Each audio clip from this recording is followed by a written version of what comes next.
Welcome to the fourth episode here of the JR Takes podcast. As always, I'm your host, Jonah Hoffman. And I'm Ryan Rogers. Ryan, what are we about to dive into today? We are about to talk some Seahawks draft picks, which, spoiler alert, I am fucking stoked on this draft. I think, granted, it's Sunday afternoon after the draft, so one day after it concluded, but I haven't felt this good the day after a Seahawks draft in a decade.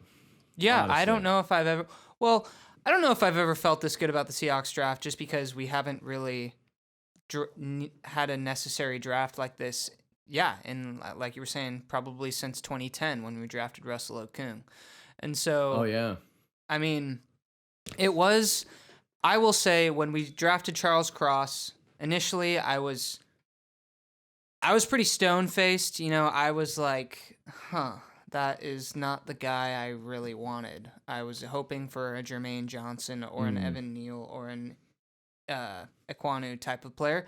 But then, I slept on it and had time to process it, and I am really excited for Charles Cross. I mean, I was watching some of his highlight reels at Mississippi State, and he just looks really nimble on his feet. He's not the biggest guy out there, but sometimes, the Seahawks have always been speed and athleticism. And, the guy ran a 4.95 40. He's got some pretty long arms there at 34.5 inches. Huge hands, too. 10 3/4. That's almost 11-inch hands. That's monstrous. Yeah. My hands, I feel like for a normal human being, my hands are like just over 9 inches. Mm-hmm. 2 inches long. That's huge. Yeah. And I'm just really excited about this guy. I watched, he posted he made a little Twitter post the night of getting drafted. And I was still in the mood of, I'm kind of disappointed with our pick. And then I watched that, and he seemed so happy and like excited to be a part of this franchise. He gave a shout out to the 12s, and that just kind of got me fired up a little bit. I was like, all right, you know what? I'm all in on this kid. I'm really excited. I am ready to be in love with Charles Cross for a decade. I am stoked. And so I'm sure you've already heard this a little bit, but I didn't realize this until yesterday. He's got a basketball background. So you see he has a 26-inch vertical, which for someone that weighs 307 pounds, that's really impressive. You watch him play, and I know he's 307 pounds, but he doesn't necessarily look that heavy. So that means a lot of his weight is, probably muscle mass and a lot more nimble than you would expect for someone that's just so massive. I mean, did you see the press conference with him and Pete Carroll and John Schneider? I did hear a little bit of it, yes. They all stood up, and John Schneider looks like a child next to Charles Cross. It's funny. You'll have to see that. He's a wall of a human. He's gonna make Drew Lock or God forbid Geno Smith their life a lot easier next season. And for whether Drew Lock is the guy for the future, or we get a rookie next year, whatever happens at the quarterback situation, I think maybe it's not harder to find a tackle than it is a quarterback, but for the Seahawks, it has been for a long time.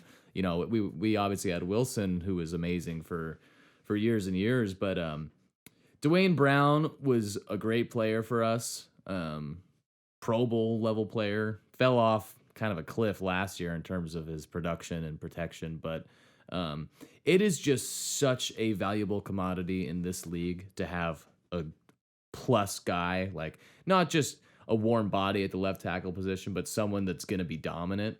And I really do think Charles Cross could be an all-pro, Pro Bowler type of player. Well, and one of my initial complaints that I kind of didn't really consider when the pick went down was Charles Cross is known for his pass blocking ability.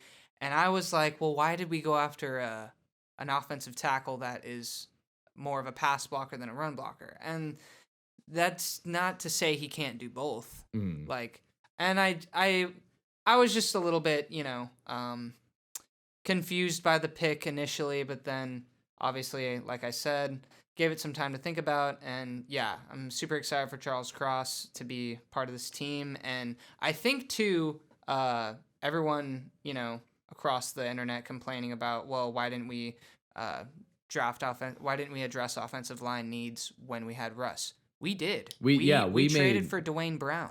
And we traded for Gabe Jackson. Yep. We drafted Damian Lewis, who's been pretty dang good, I would say.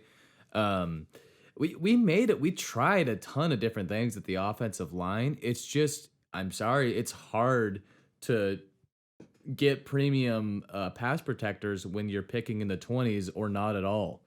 I think the biggest mistake management made during the Wilson era was trading away all their capital for win now moves and then having the win now moves not work out. Like you think of Jadeveon Clowney, you think of one guy that comes to my mind is Jimmy Graham. Oh yeah.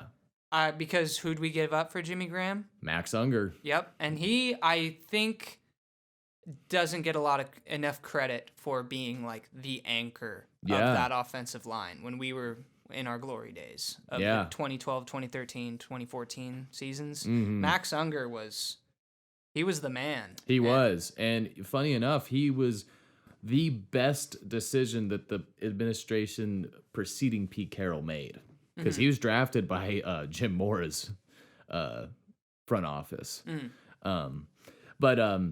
Anyways, yeah, so I think those win now trades, coupled with the fact that the Seahawks were always, divisional round and out typically every year, it makes it harder to draft because it's not just the first round, it's the second and third and fourth and fifth. You're picking way lower at each round, so the good guys are gone. Not to make excuses for Schneider. I mean, I like Dwayne Eskridge, but picking him over a now all-pro center and Creed Humphrey last year was, why'd you do that?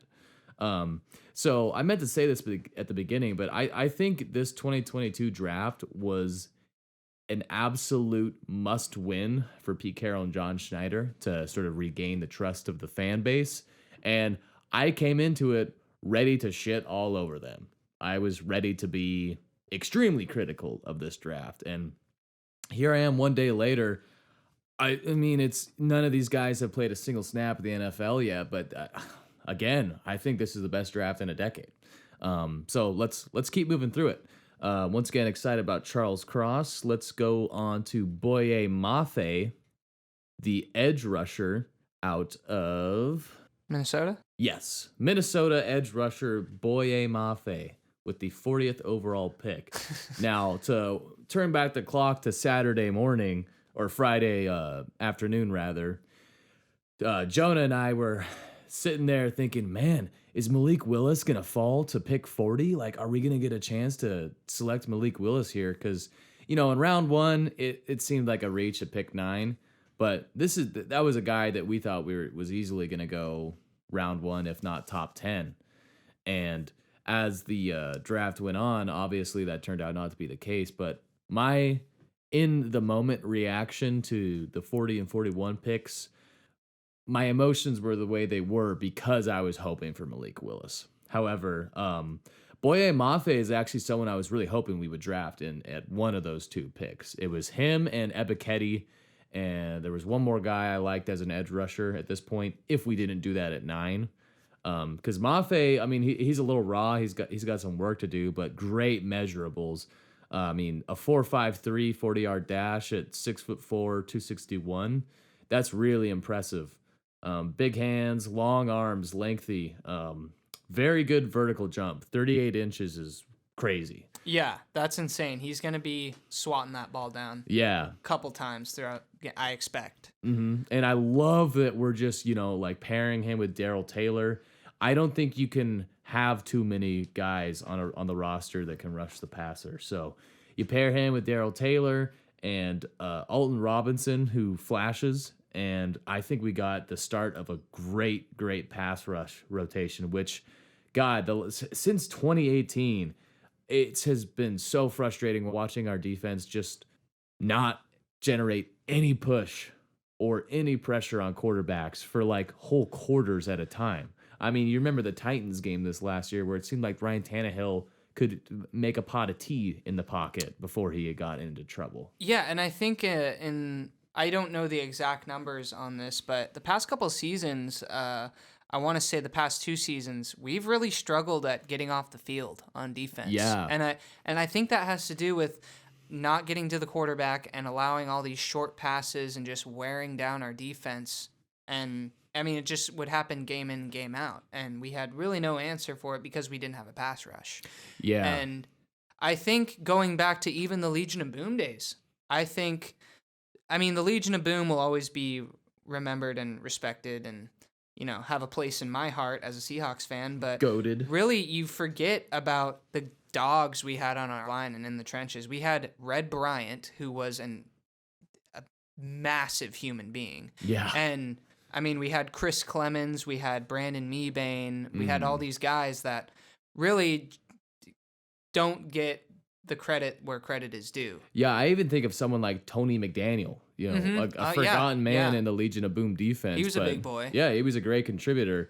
You mentioned Chris Clemens, obviously Cliff Averill, Michael Bennett. Those were the two superstars. Cliff Averill was the strip sack man. I think he led the NFL in strip sacks with his kicking pads. Yeah, or Bennett had the kicking pads. Michael Bennett. Yeah, he had the kicker.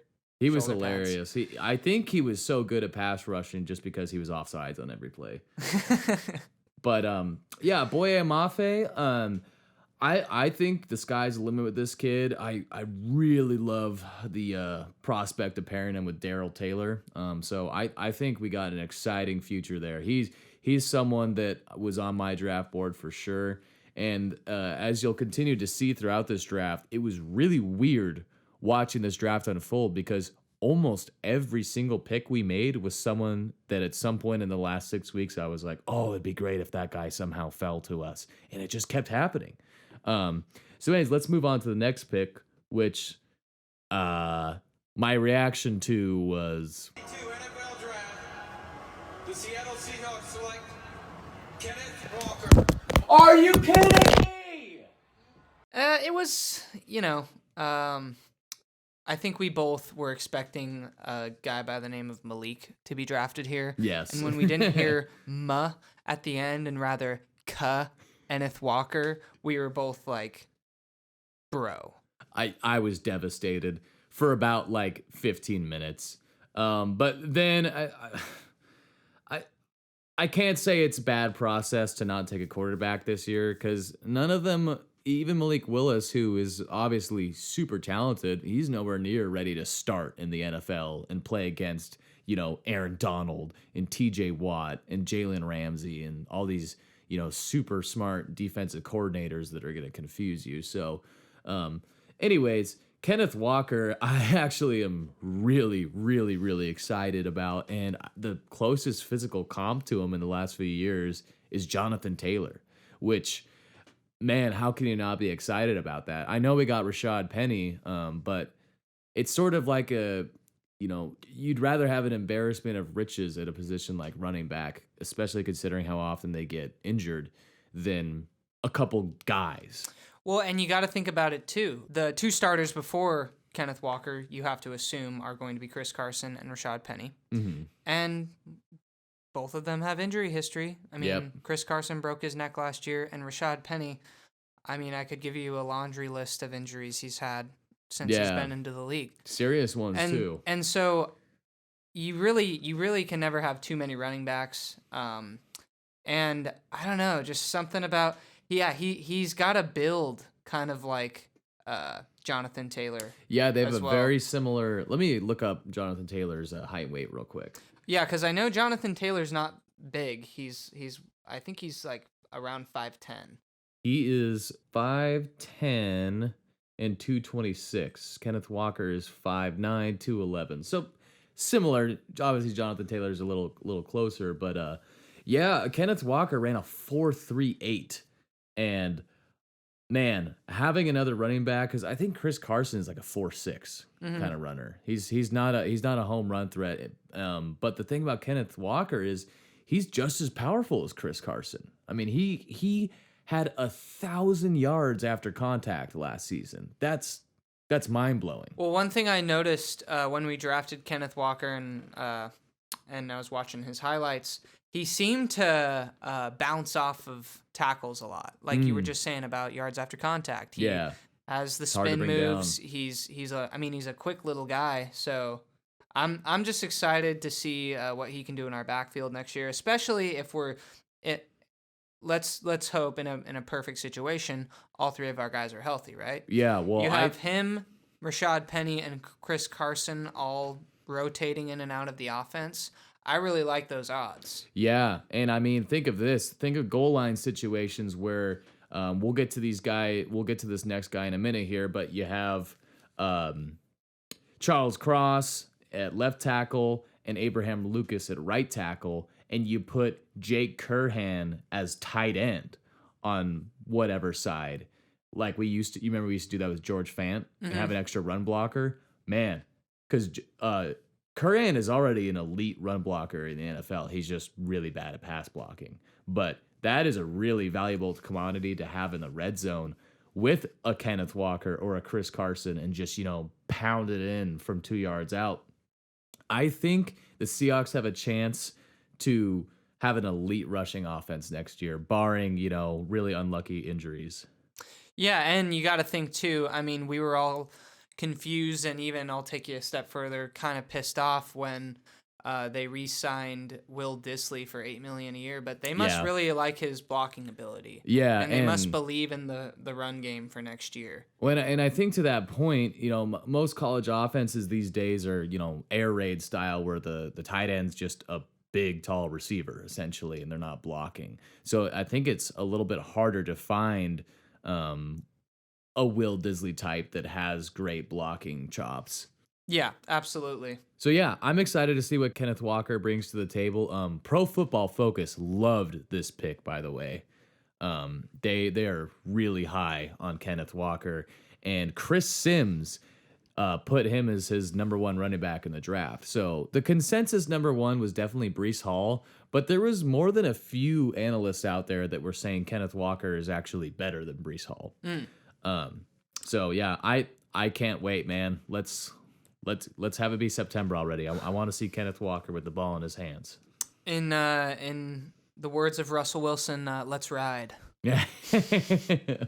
We'll cut that. What is actually really funny is Rashad Penny tagged Kenneth Walker in a post, or it might have been someone else on Twitter, and was like, "Stoked, bro, let's ride." Like, I think they're kind of making jokes about that. That's awesome. They should be. Yeah.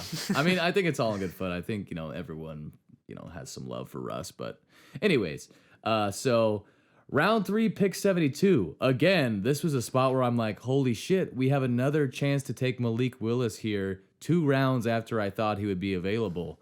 And they didn't do it. But honestly, I wasn't like mad at that point. I was just like, man, maybe we all just were overrating him because of what the media was bringing forth, and because of his combine measure. Just the fact that he's fast and really strong and has a big arm. But at pick 72, the Seattle Seahawks selected Abraham Lucas, which I think is a home run at the end of the 3rd round. I mean, this is a guy I would have been fine with us taking at 41. I was actually kind of leaning on that in some mocks I was doing. So the fact that we were able to get both of our tackles for the future in one draft, because some people had Abraham Lucas as high as a bottom of the 1st round grade. He's, again, one of the more athletic tackles in this draft period. I mean, he's taller and heavier than Charles Cross and ran a slightly faster 40-yard dash at 4.92.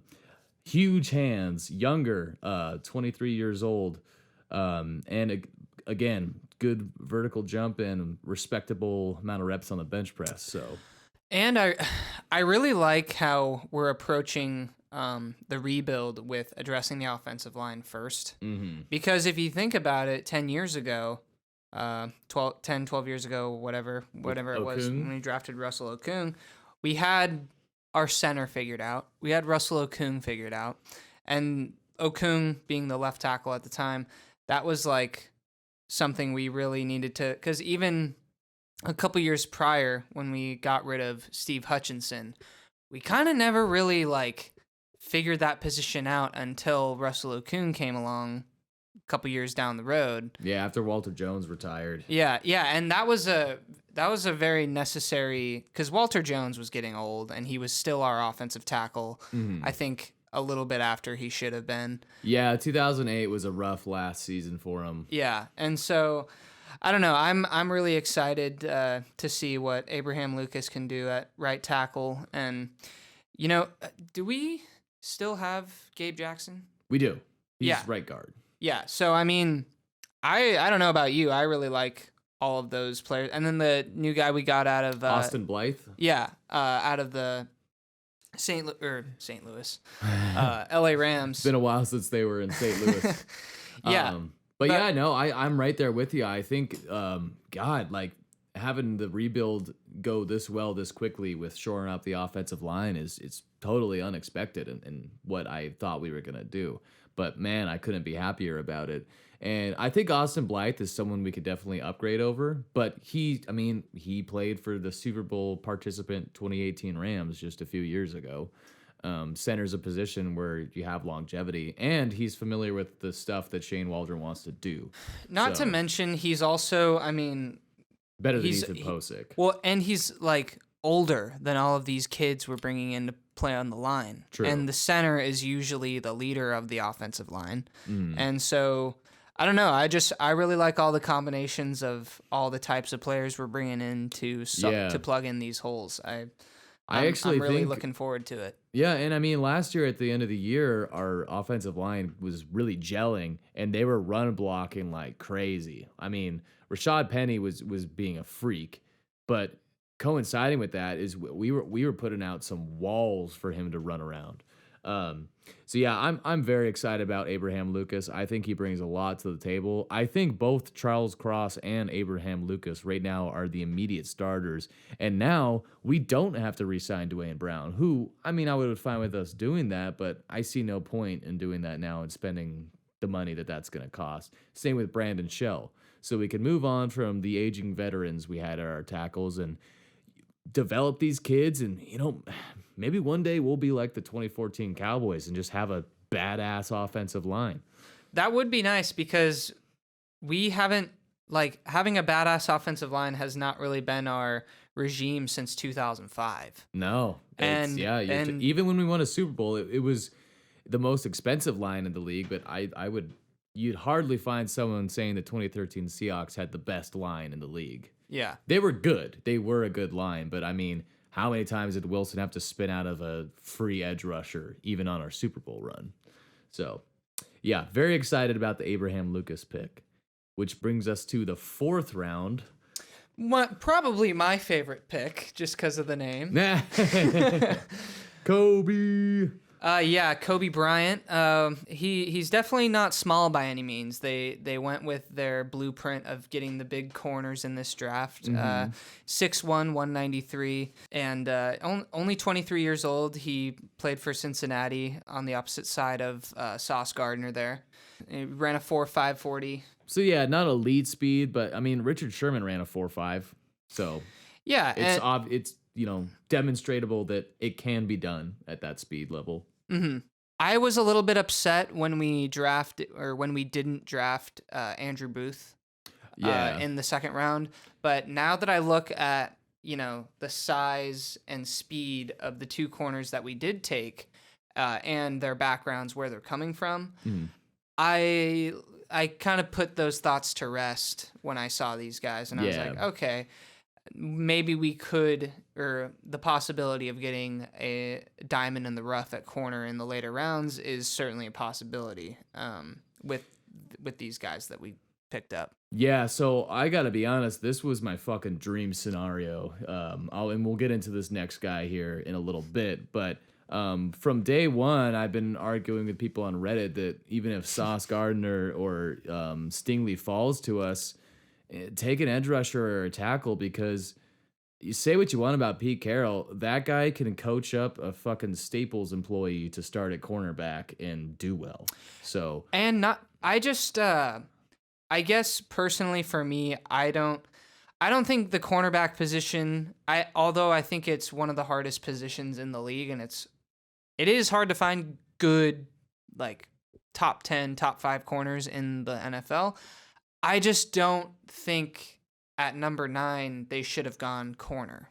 I think they should have gone what they did and go safe in taking a top 3 tackle in Charles Cross, or taking a defensive lineman, which they didn't do, but that's fine. I'm happy with the Charles Cross pick, but because we hit it in round 2. Yeah, and 5. And I don't know. I really like the combine measurements of Kobe Bryant. It's still weird to say. He also won the Jim Thorpe Award for the best defensive back in the country. I did not know that. Yeah. But I just kind of assumed, if you're coming off of a team in Cincinnati from college, I mean, when was the last time they were a top 4 team? Pretty recently, actually.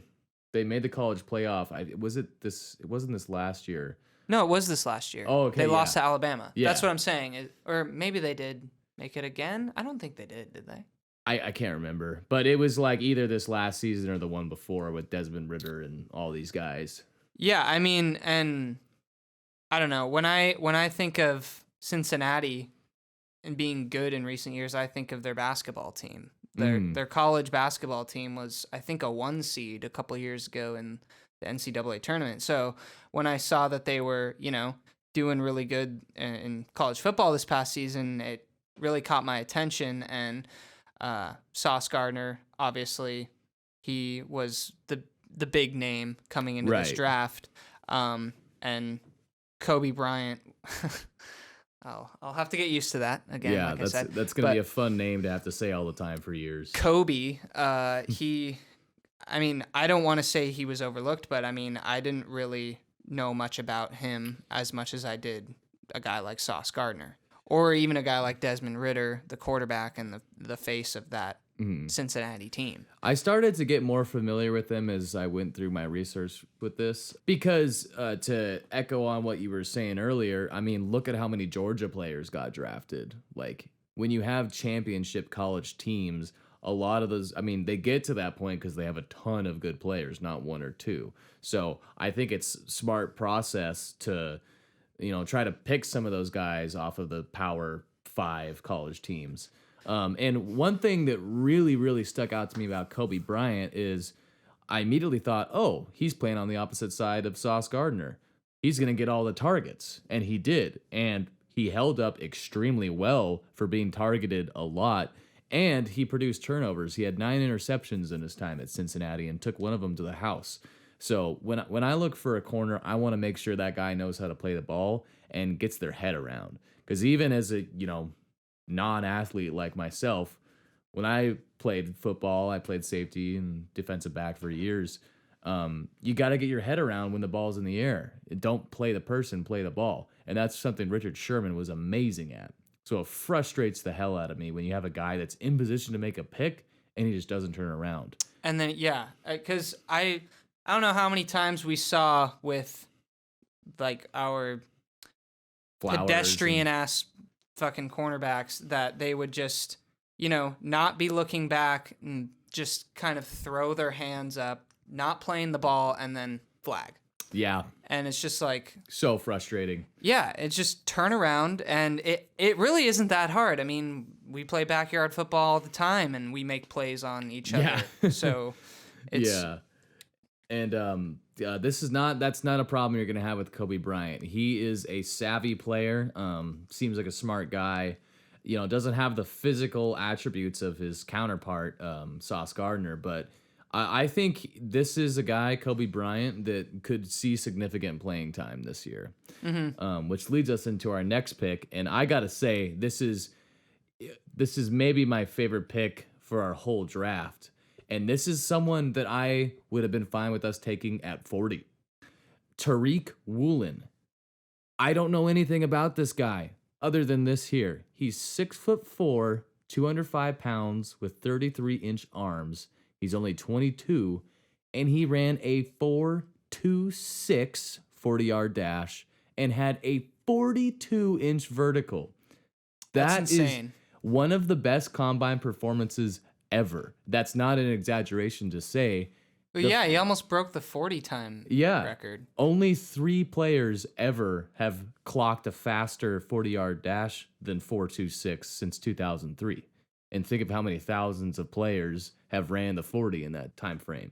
So we are talking about someone that, is extremely raw. They were playing wide receiver a couple of seasons ago, which I actually like too, because we used to have a corner on our team that was very lanky and long that used to play wide receiver in Richard Sherman. And he turned, we all know what Richard Sherman turned out to be. And not saying that Tariq Woolen is Richard Sherman. Honestly, there's no one like Tariq Woolen ever in this league besides like Randy Moss in terms of these measurables. Having that size and length and athleticism in one human being is wow in terms of upside. And who better to coach up a really raw freak athlete like this than Pete Carroll? The thing is, with Woolen, he has just as much potential to be a Thorold Simon as he does a Richard Sherman. Well, it remains to be seen what happens here, but at round 5, pick 153, getting one of the players that excited me the most in this pre-draft process, fucking home run, dude. A+ for the selection of Tariq Woolen. Yeah, I'm with you on the whole, he could be a boom or bust, just because you're getting a guy coming out of the University of Texas San Antonio. Yeah. Like, who knows the type of competition and skill level they played against? I mean, obviously you can figure it out if you dive in deeper to it, but at the same time, yeah, the raw talent is there, and the question marks are also there. But the facts are, this is a big guy who can run very fast, who can jump very high. I like those odds. Yeah, worst case scenario, he's an amazing special teams gunner for us. That's and I mean, think of Ricardo Lockett and how awesome he was at that.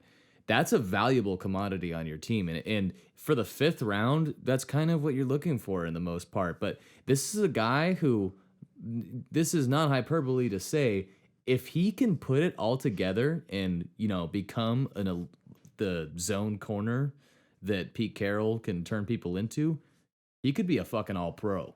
Yeah. Like legitimately, he has the talent to be best corner in the league type of ability. It's just he's got a mountain to climb before he gets to that point. Well, and I don't want to jump the gun here either, but think about our secondary right now on paper.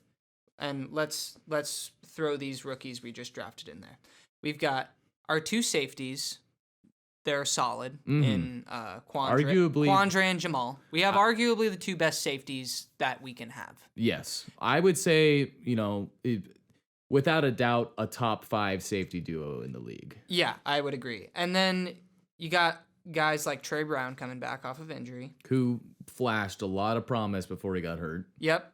And then we've got the 2 corners that we just drafted, and let's say that they become what they need them to become.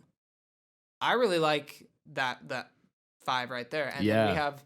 and we also have Jamal Adams and Quandre Diggs locked up for a few years, so they're not going anywhere until like 2025. So I would like to think that our 2 safeties are going to take these guys under their wing and kind of show them the ropes of the culture here and just kind of what we're looking for. And honestly, this Tariq Woolen, he's much faster than a guy like Brandon Browner, but he's a good comp though. In terms of size. When I was watching the early 2010 Seahawks, Brandon Browner was like one of my favorite guys to watch because he was really physical. He was mean. He would get in fights with people. Yeah, and he was nasty. I was just like, damn, I don't remember us pushing guys around like that. Like, remember when he got in a fight with Greg Jennings? Oh yeah, that was hard to watch actually. It's kind of fun to watch because they made GIFs about that, and it was just it was great seeing him just bully him to the ground. But yeah, you were gonna. Yeah, well, you watch some Tariq Woolen highlights, and he can smack people too. Because I mean, think of how many players at the skill position that he's significantly taller and bigger and stronger than, like most of them. So he can lay the hammer. He's got to become a better tackler, got to get way better with his technique and more fluid. But The things that he has are not things you can teach in anybody. You can't teach 6'4", 205, 426. So that's why I'm so excited about this pick, is because he's going, and excited for his sake too, because he's going somewhere where he's not going to have to start right away, and where like Pete Carroll is the cornerback whisperer. So it's best case scenario for him to end up landing with us. So yeah, I don't have enough good things to say about this draft pick. And again, a weird case where there was 260 players drafted. I only zoned in on about 40 of those players, I would say, and 6 of our 9 draft picks were of that 40. So it was very strange going through this draft process, just being like, oh, I wanted that guy too. Yeah, I mean, we've been watching the Seahawks for years, so I would say that, I mean, that is a kind of a fun coincidence that you got a lot of them nailed right on the head, but at the same time, I know what Pete Carroll's philosophy is and what he's trying to build in Seattle. And I guess that was why initially when they drafted Charles Cross, I was like, huh. It was kind of a weird. I was like, is this a Shane Waldron pick? Like, yeah, I wasn't sold on Charles before we drafted him. But anyway, that's not, all that aside, like, I'm just overall happy that the Seahawks didn't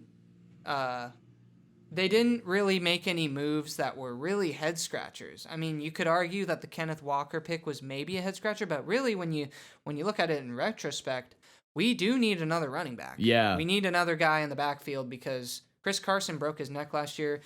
Chris Carson might have to retire. Yeah, if I was Chris Carson, I would worry, and I mean, he already got paid. You're kind of making a huge gamble there with neck? with the rest of your life. Yeah. In playing for one more season or 2 more, or X amount of seasons, whatever you want to say. But anyway, getting back to the Tariq Woolen pick, I'm really excited. I don't know if I'm as excited as I was, as excited as you were, because you were wanting us to get this guy before we got him. But I definitely, looking at the numbers, I really like what I'm seeing. And I don't know, there's something about just those guys from small schools coming up and playing for us. It maybe gives them a little bit of a chip on their shoulder. Yeah. The underdog mentality. Yeah. And I'm excited to see what he can do for us on the defense. Yep. So right after that, the Seahawks selected Tyrek Smith. This is not one of the guys that I was familiar with before the draft. But you look at his combine measurables, good size at 6'3", 254, long arms, big hands, and he's younger too. He's only 22. The 4.86 40-yard dash, there's not a lot to be excited about there, to be honest. However, I could think of another long-armed outside backer for us in KJ Wright that wasn't too quick, but had a very successful, long, great career with us. So who knows? And was also a late-round pick. So you never know with a guy like Tyrek Smith. But he got to play with Chase Young at Ohio State. He is not someone that I expect to have a ton of playing time next year, but it's good depth. And I think one thing the Seahawks have really been missing, just from their sheer lack of draft capital for years, is they haven't had a ton of depth. And I think that's the biggest indicator of a good football team that has a chance to win it all. Is think of the preseasons from like 2012 to like 2014. The Seahawks were running laps around the other teams in the third quarter of the fourth preseason game because our talent level from 1 to 53 was just way better than every other team in the league. We were hitting on all these draft picks. So I have no idea what's going to happen with someone like Tyrek Smith. But one thing that excites me about him is that he did have a lot of pressures. I forget the number. We'll pull it up in post. But he had a high number of pressures. And was also playing in the Big Ten. You know, that's elite competition. That's what I was gonna say too. Is the thing that caught my eye was just plain and simply played for Ohio State. Yeah, And like we were saying about Cincinnati and Georgia and all these big name schools, is when you get a guy playing for a team like that plays against a lot of the high talent level in college football, it just I guess it just brings me a little bit of reassurance that they can go up against all the best players. It gives me at least some hope there. Yeah. In that regard. Sometimes with the smaller schools, you get the big fish in a small pond kind of situation. And I think that's what kind of maybe scared me a little bit about Trevor Penning. For example, exactly. He was a violent, blocker, but I don't know if that was because he played for Northern Iowa and he's not facing a lot of the elite competition. Because like how is he going to do against Chase Young? Yeah, exactly. And just overall, the picks we made as far as the kids coming in from the big schools and the small schools, like like the previous pick we were just looking at, Tariq, San Antonio, like we were just saying. I mean, had you ever heard of University of Texas San Antonio? No. Yeah, UTSA? No. Or Chattanooga? Yeah, exactly. But that's the thing is we picked him in the 5th. It might have been a reach at the 2nd. I would have been okay with it. But, I think the later round draft is when you take flyers on some small school guys that have crazy measurables, because why the fuck not? It's a 5th round pick. How many 5th round picks can you name off the top of your head that did anything? I mean, Richard Sherman is one of the top ones, and Chris Carson's in the 7th. I think Byron Maxwell was in the 7th. But beyond that, how I could write a book of all the 4th through 7th round picks the Seahawks have had in the last decade that didn't even make the team. I mean, do you remember Terry Poole? You probably don't, and I don't blame you for it. No. He was a 4th round draft pick at guard. He got cut. And anyways, when it comes to small school guys with good athleticism, I mean, I think take them if they're freaks for sure. I'm less inclined to take a small school player at quarterback that had really good production but doesn't have really good measurables, like a Brock Purdy. Who was the guy? Bailey Zappi. I think he ended up getting drafted before Sam Howell in the 3rd. Mm-hmm. But he threw like 70 touchdowns to 8 interceptions or something like that for a small school, but had really bad measurables. Anyways, moving on to maybe my favorite pick in this draft here for us. It's hard to say. I really do like them all. But anyways, Beau Melton out of Rutgers at round 7, pick 229. Now, this is someone that was projected to go as early as the 4th round. And, granted, after round 3, it's hard to project where guys are going to end up. But he's 5'11", 190. But you turn on film, and he plays a lot bigger than that. And he looks bigger than that frame and, trucked some people. And he has 4.34 40-yard dash speed and really good vertical at 38 inches. But beyond that, you turn on the film of Beau Melton, and he's got a lot to like in his game. He's very shifty, very, very quick, and has the home run gear. And he can get up and win on jump balls, too. Well, Ryan, remember I was saying when we were watching highlights of this guy, he kind of reminded me of Paul Richardson as far as his speed, and I mean, you have it right there. Kick, punt, return potential. Yeah. I don't know. He's not the biggest guy out there, but he running a 4.34. That's legit. Yeah. But I think the reason why I'm excited about this guy, why I think he is gonna make the team, is he can, even if he ends up being wide receiver 6 on the depth chart, he can be the kick and punt returner immediately, and will be better than anyone on our current team than doing that. And that way we don't have to risk someone like a Dwayne Eskridge that was a second-round pick on that duty. Yeah, I keep forgetting Dwayne Eskridge is on our team just because he had a rough rookie year. And he's not that young either. He's 25 already. So hopefully he can turn it around next year. But yeah, I think Beau Melton, I would really like to see this guy beat out Freddie Swain. No, and that's nothing against Freddie Swain. You know, he's come in and done his job admirably.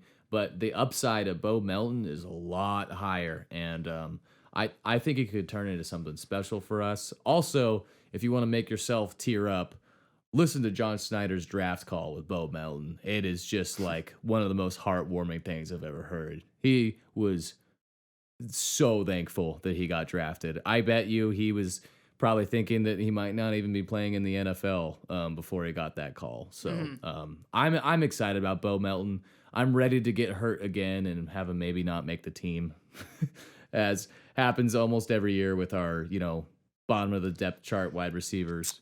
Yeah, I mean, you never know, though, because, like, as you were saying with Freddie Swain and hoping he beats him out, I agree, because I feel like I've seen all we can see from Freddie Swain. There's a reason why Freddie Swain hasn't made the league, and, like, guys like DJ Dallas and guys like that. Like, when we drafted them initially, I was like, oh, cool. Maybe these are some diamonds in the rough that are going to amount to maybe huge contributors in our offense. And not to say that they haven't, but have they made the leap and earned that starting job, earned that wide receiver 2 position that, they were probably hoping that they would get? No. And I don't know.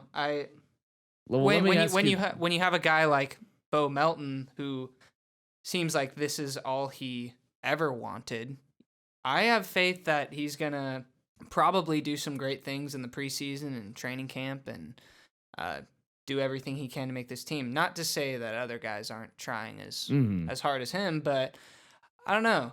When you get guys like giving them that underdog narrative, maybe thinking, they shouldn't be here, they shouldn't be in the position they're in. That can be, I think, kind of dangerous to assume that about other players, because that just fuels their fire. Exactly, gets that chip on their shoulder. So yeah, I'm excited about Beau Melton. I really hope he makes the team. But a few picks after that, we had our last pick in the draft at round 7, pick 233, in Tariq Young, and I had actually only heard of this guy because I saw that we had a pre-draft visit with him like a month or two ago. But I was like, what the hell is Lenore Rye? Like, what is that school? I've never heard of this. Is that real? Is that like, I don't know. But I mean, you just look at his picture here, like that dude is built. He's 6'3", 220, has a 79-inch wingspan, ran a 4.4, and did 22 bench reps of 225 and a 37-inch vertical. Those are some high-end measurables there. I don't think this guy has a chance to make the 53-man roster, but maybe he'll prove me wrong, and maybe both our 7th-round picks end up sticking in, the rest of the Aaron Fullers and Cody Thompsons of the world go elsewhere. But what's exciting about Tariq Young is, even though he's huge, he actually took a ton of handoffs in college. I noticed that down there. Huge body wide receiver with dual threat rushing ability. Obviously, that makes you think of one guy and one guy only in Debo. Yeah, and that's actually his most common NFL comparison for his game. He's like a huge Debo Samuel. Yeah. But obviously not as great. Yeah. At this point. By the way, side note, do you think anyone's going to trade for Debo? I feel like if that was going to happen, it would have happened. Maybe he was just making some noise before the draft to get a couple more millions. But we'll see. I mean, if a Debo trade does happen, it's going to have to be for future draft capital, which is, I don't know. I think, personally, you can't give up your future for a guy in Debo Samuel, because the guy has not played a full season in his career. And the way they use him, I mean, he's getting hurt like a running back. you can understand why he's asking for this money. Yeah. Because he doesn't want his career to end before he gets paid. Yeah. I totally get that. And I don't blame Debo at all for wanting that, because you have your lifespan as an athlete with your peak physical abilities is really short, and that's something as I've gone through my 20s, I've noticed that it's very fleeting.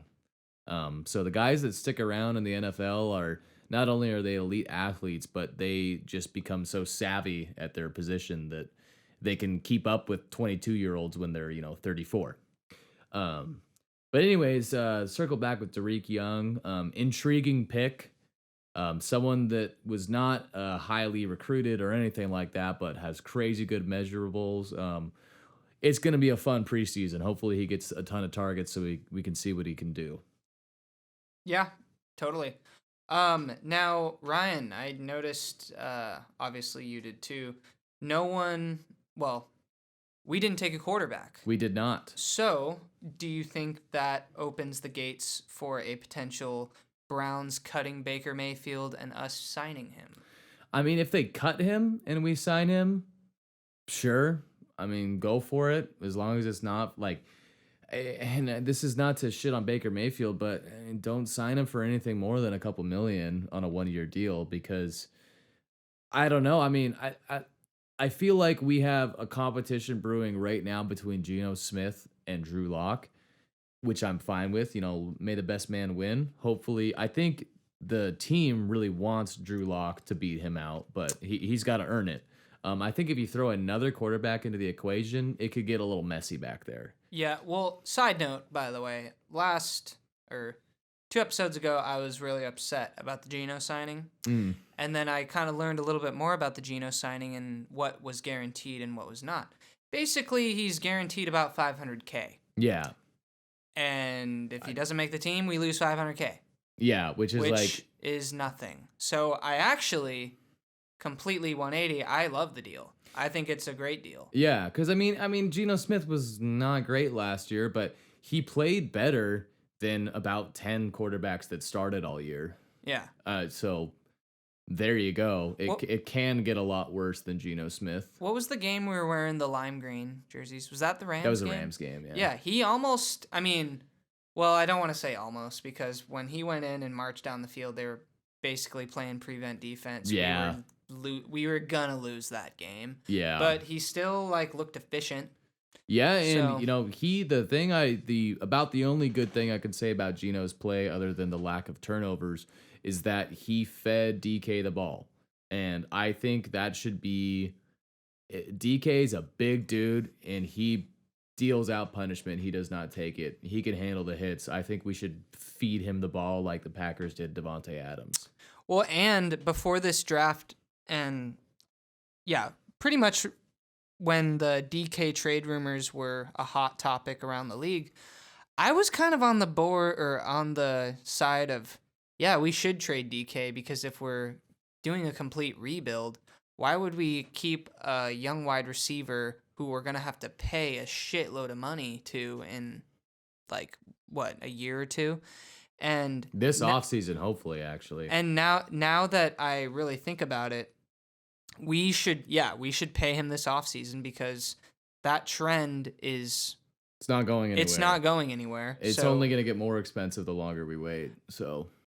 I just think DK's presence in the locker room, now that he's a little bit seasoned with our team, he already was an intimidating guy before. He changes his hair color every week. He's a huge dude. He just has that it factor. He's got that it factor with his personality that I think, if I'm a 21, 22-year-old wide receiver coming out of what was the school? Lenore Rye. Yeah, if I'm this guy coming up to the Seahawks training camp, I'm looking to guys like DK to show me a thing or two. Mm-hmm. And I don't know. I think looking back on it, I'm really glad that we did not trade DK, because we need cornerstones in that locker room. Yeah. And I think we start there. And I think there was really good receivers in this draft, but there wasn't another DK. No. I've never seen another DK. I mean, there's Calvin Johnson, who was even bigger, but beyond that, I mean, kind of Julio Jones, I guess, but DK's huge, dude. He's 230. So to echo off of what you were saying a bit earlier, yes, we did not draft a quarterback. However, we did sign a rookie quarterback in Levi Lewis out of Louisiana University. I had never heard of this guy, but he's not a big guy. To put it frankly, he is the smallest quarterback I've ever seen in my life by a pretty significant margin. He's reportedly under 5'10" and weighs 185 pounds. I mean, Russell Wilson was said to be too small at 5'11" and 205. So this guy's got a real uphill battle to make it on a roster in this league. But you turn on the tape, and one thing that's kind of fun about watching him is he's sort of like a smaller Michael Vick because he's left-handed and super athletic. But he's actually, for someone with such a small frame, I don't know how he does it, but he's got a gun, dude. He's got a little cannon. Well, I just got to say, for all those, 5'10", 180 in that region, lefties out there, I'm pulling for you because that's kind of what I'm at as far as the tipping the scales. I'm smaller than this guy, so I'm kind of pulling for him, as a mold of someone such as myself. Granted, I'm not as fast as this guy. Otherwise, I would be playing football at the collegiate level somewhere. But sadly, I am me and my skills. So, but yeah, no, I'm. Anytime you get a new prospect like this, I mean, I think about guys like. What was his name? Seneca Wallace.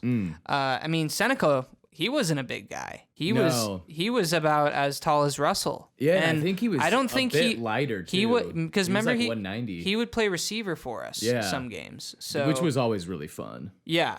But yeah, no, I didn't really even know. I remember you texted me this morning saying we signed an undrafted free agent, and I didn't even see any headlines. I mean, the Seahawks social media page didn't even post about it. So I was surprised when I heard about that. And then to hear his size and weight, and just now you telling me he's a lefty, that does kind of remind me of a Michael Vick type of player. I mean, I don't know what's going to happen with this kid, but I think I'm really excited about it just because it's going to make the preseason fun. It's going to make hopefully they let him play in the preseason, like in the last game or something. But maybe he surprises us, and maybe he beats out the two quarterbacks we've got back there. You never know. Drew Lock and Geno Smith. You never know. It would be crazy. It'd be crazy. But the first quarterback the Seahawks take post Russell Wilson trade is Levi Lewis out of Louisiana, and we're all rooting for him. Oh yes. So that's pretty much it. There's more undrafted free agents we might go through on a future podcast. But to summarize it all up, I am super excited about the future. I don't even really care how the 2022 season goes. I'm just excited to see the development of all these young kids. And I think the future is bright for the Seattle Seahawks. And this is the first time I could honestly say that in a few years.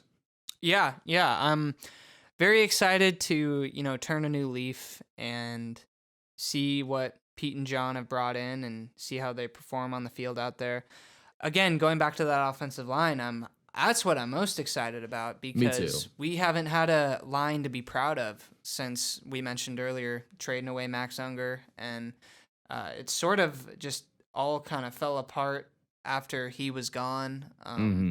And just the whole drama of last offseason when Russell saying he wanted to be protected a little more. And I mean, I'm sure we were all wanting that, but now that we have those protection pieces up there, I'm excited for them to get to work and, see what we got out of our first and third round picks. Yeah. Yeah, same here. I think the future is bright, and we drafted two of the best pass protectors in the whole draft. So it's a new day for Seahawks fans, and I'm here for it. And maybe, just maybe, that was what Drew Lock was missing in his game. The guy just needed a little protection. He just needed that and some Northwest salmon. Yep, So, and he's going to throw 50 touchdowns next year. bet. No interceptions. All right. Well, this has been episode 4 of the JR Takes podcast. Thank you for listening. Yeah, no, this has been a lot of fun discussing the up-and-coming team, the youngsters coming in. But yeah, we'll probably be joining you guys again next week. Thanks for tuning in. I've been Jonah Hoffman. And I'm Ron Rogers. Catch you on the next one.